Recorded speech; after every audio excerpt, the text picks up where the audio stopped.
Quoi de neuf, le œuf? C'est l'info surprenante du jour. Salut Effie. Bonjour Clément.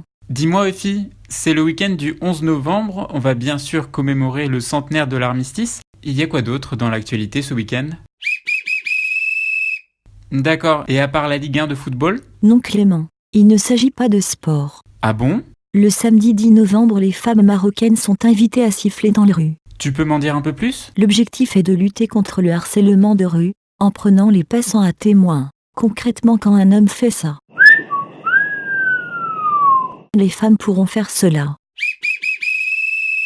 D'accord Effie, je comprends mieux. Est-ce qu'on sait qui est à l'origine de cette initiative? Il s'agit du collectif appelé Je ne me tais pas. Ce collectif a distribué des sifflets dans les grandes villes du Maroc. Il appelle les femmes à l'utiliser en cas de besoin. Il me semble avoir déjà eu vent d'une initiative du genre. C'était au Mexique, je crois.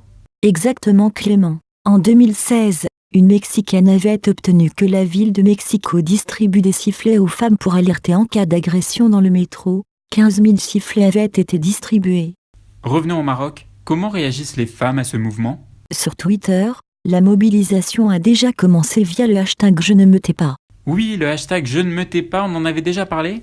C'était à quelle occasion déjà, Effie? En septembre dernier, une star de la pop marocaine avait été accusée de viol. Les internautes ont alors dénoncé l'impunité des harceleurs. Et que font les autorités pour lutter contre le harcèlement? Après des années de mobilisation, un premier texte de loi consacré aux violences faites aux femmes est entré en vigueur en septembre 2018.